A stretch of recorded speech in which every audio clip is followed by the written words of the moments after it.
Hello, Dan Smith here. I directed this film back in, well, it feels like a century ago. Yeah. The studio asked me to provide a commentary track for the DVD release. And wham! Straight into the action. No fluff or anything. That's what we did back then. Crash-landed ship. Out pops our hero, the fearless Dick Starspeed.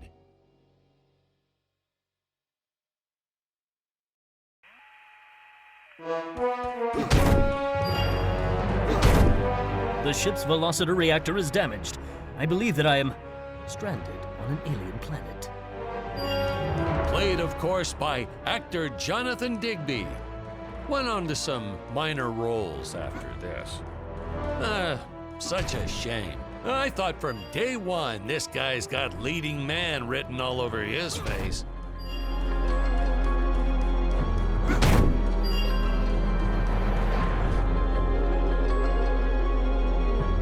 Greetings, citizens of Gravoria. I am Dick Starspeed, and I come in peace. Probably shouldn't have had Dick draw his weapon when he was talking about peace. Well, maybe one day we'll go back and CG it into a sandwich or something instead. Ha! Just kidding. And this is what people pay to see. A no-name middle-aged B-list actor duking it out with stuntmen in costumes. Such stunning choreography. Now, the extras in those robot suits really knew how to take a punch. Oh, literally. I told Jonathan not to hold back. Give it all to him. Kick him in the nuts and bolts. Holy smokes!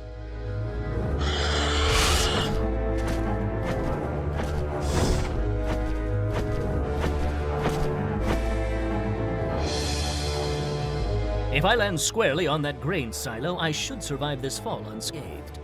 Well, I shouldn't say this now, but you could actually see the strings if you squinted hard enough. A screenwriting trick from back in the old days. You put a grain silo or some haystacks down and it solves all your gravity-related problems. It appears some of my equipment was lost when my ship was shot down. But what luck! This high-tech scanner reports that my ray gun is nearby.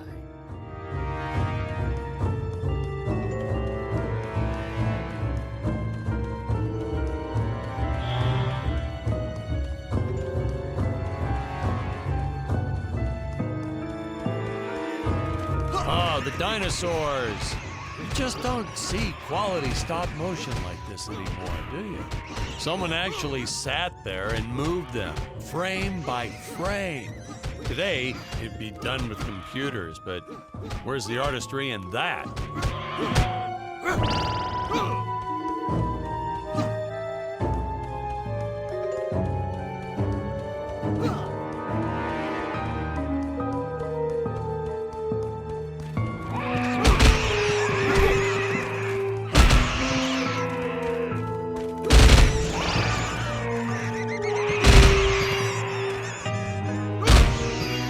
Now, if the trees here look a little plastic, well, it's because they are.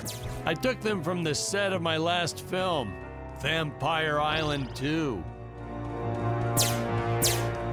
We got our fair share of nasty letters from scientists complaining about our portrayal of the dinosaurs. Was news to me. Apparently, these stegosauruses weren't meat eaters. Must have preferred shellfish or something. Wow, how do they know? That's what I say.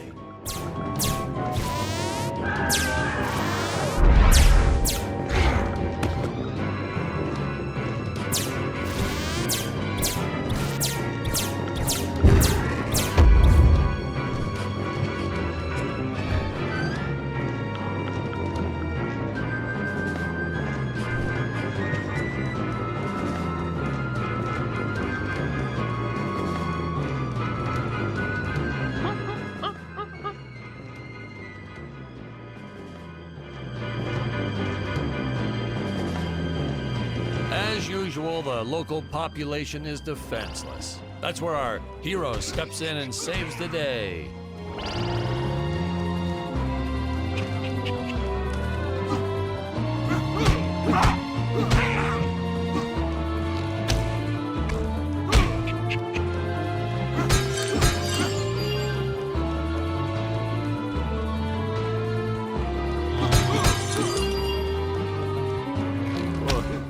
put Jonathan through a lot shooting this film. He wasn't the best actor, especially when reacting to getting hit. He's what you call a flincher. So I told the stuntman to really just go to town on him. It's the only way to get an honest performance sometimes. Our props master tried to make the weapons soft, but there's only so much you can do.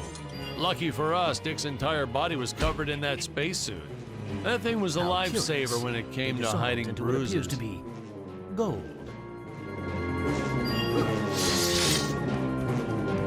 You'll notice the gold disappears when Dick touches it. We had a deleted scene that explained he's actually teleporting it back to his ship. It's funny, no one ever questioned how Dick was able to walk around with an infinite amount of gold on him.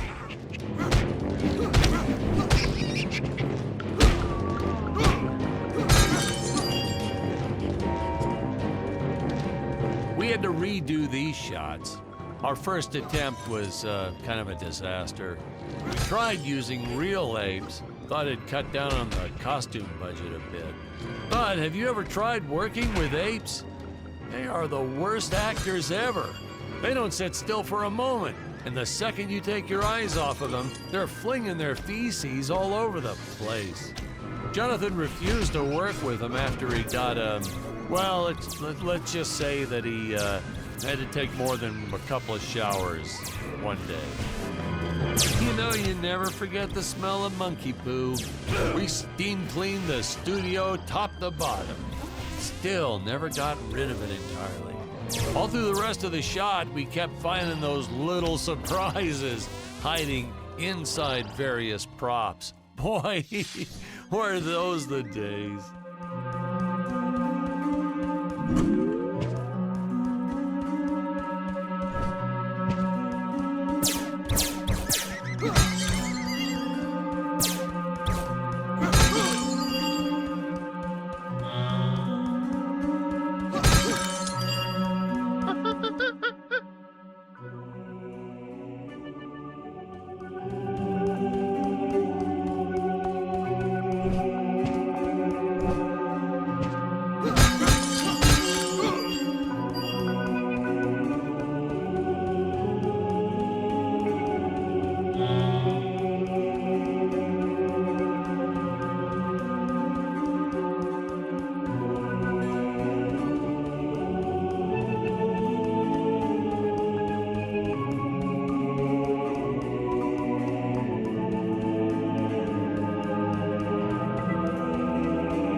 Really top-notch stop-motion effects, huh?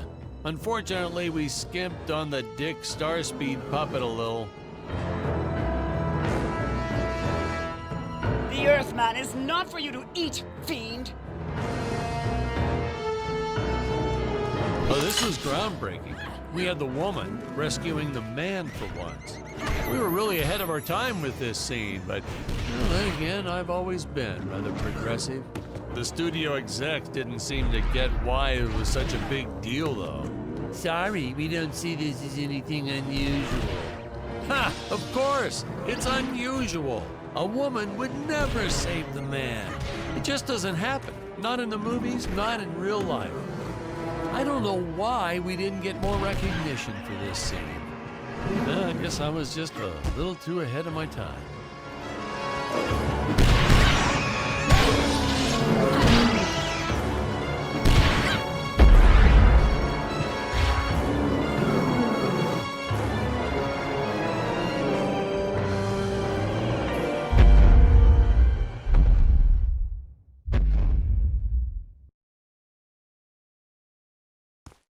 Thank you for saving me, strange woman. What is your name? I am the magnificent Scarlet Nova. Do not question my motives. Just be happy that you are still alive. I must speak with my father at once. I shall teleport to his chambers.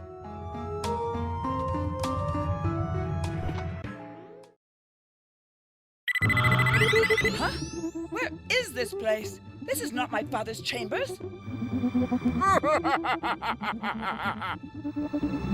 You have disobeyed me for the final time, Scarlet.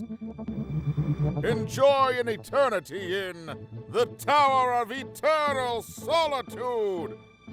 For all eternity! Ha!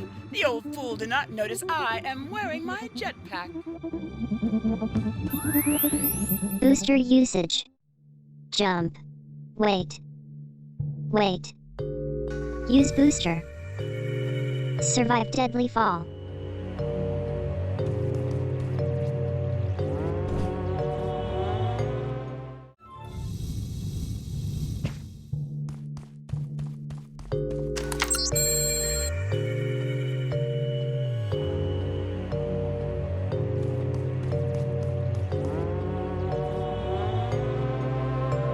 Scarlet didn't quite realize she needed to shoot those energy orbs down below.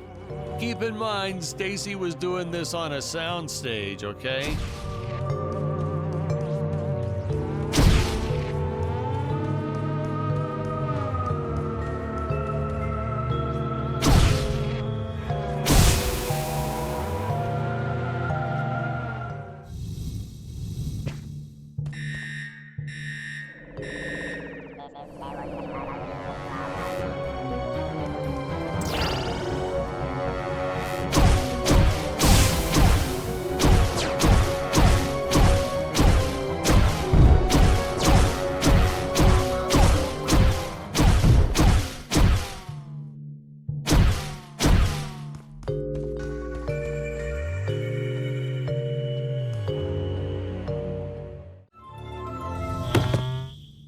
Hey, now what's going on?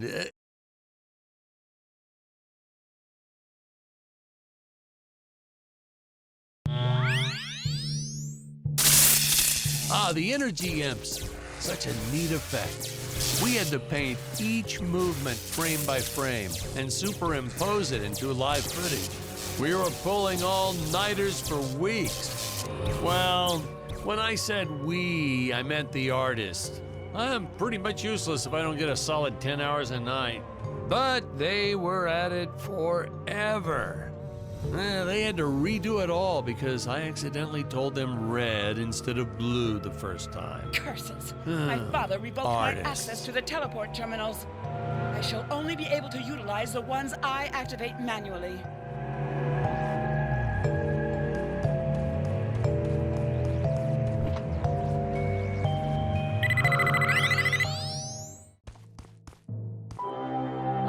I knew you would return. Puny Earthman, you shall help me overthrow the Emperor. Why would you turn against your own father? How do I know I can trust you? This scene. This is practically Shakespeare in outer space. Just as the entire planet does. And, huh? Patrick, what's wrong with the video? Sorry, sir. Technical problems. Darn it, we're missing some really good writing here. There. Sorry about that. Well, we just passed right by her big scene. Basically, they agree to work together, but one must stay behind in the sleep chamber at all times. Should I rewind? Never mind, I'll continue from here.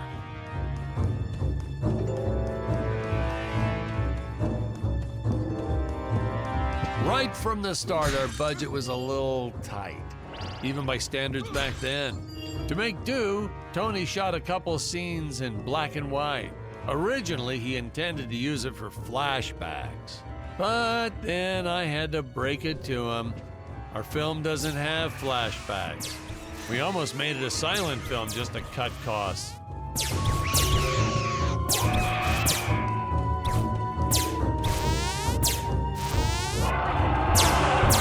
I felt it was an absolute necessity we have a T-Rex in this film, but we got this Serato thing instead. Of course, I went through the whole production thinking it was a T-Rex because, really, who can tell the difference anyway?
It would appear that now is the time for us to climb the Deadly Tower of Monsters.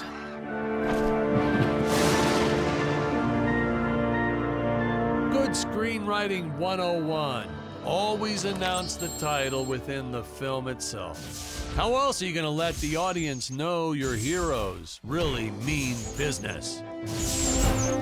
Now, that weapon, it's just an electric shaver, but you know, I bet you'd never guess it was, would you? They look so futuristic.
I could have made use of that one at some of our meetings with the studio. Oh, you'd like to see records of where our budget went to this month? Sure, let me get that for you right now. Boom, boom. Yeah.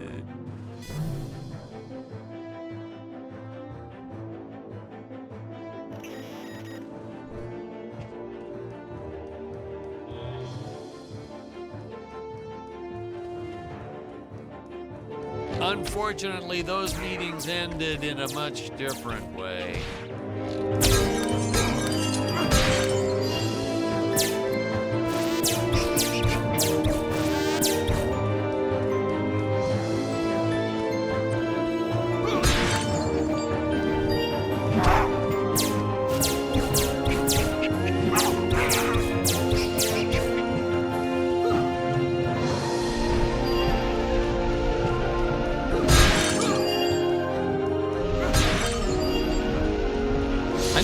taxidermist who helped us out with these bat creatures for real cheap.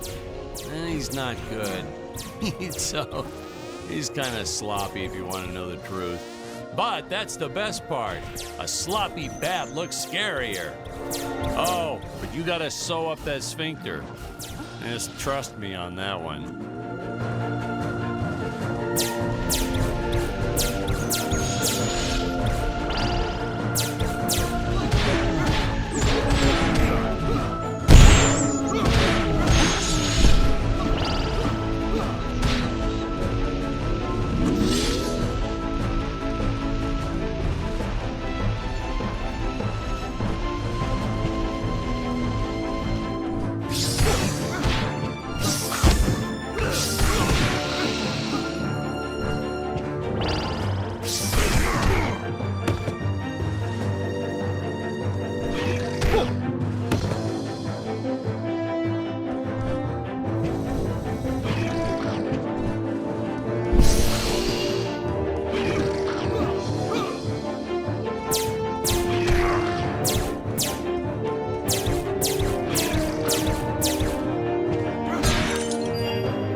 Squids. Some board member had these nephews who really wanted to be in the films. They made me cast them as squids. Whatever happened to artistic integrity? If you're going to cast a role not on merit, at least let it be a hot female role. My effects team kept assuring me the strings wouldn't be visible in the final cut, but I could see them. No transparent nylon. This stuff will do the trick. Yeah, right. I swear, those darn strings is what made my hair go white.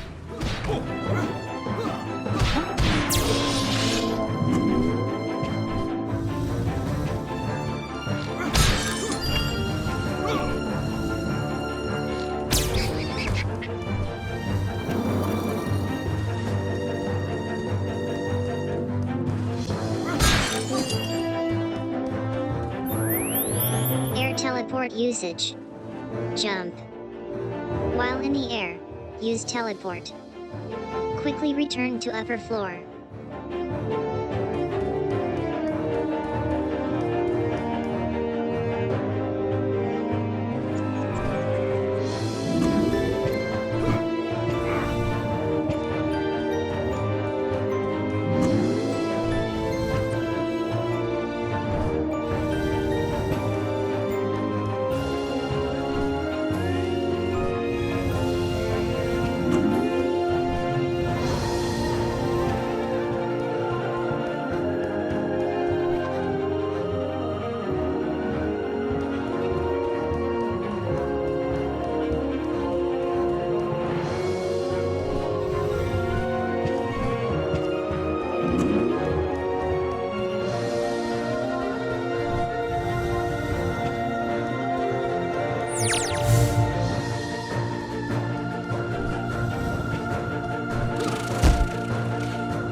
People thought it was odd that a simple wooden cage would have such an elaborate high-tech lock.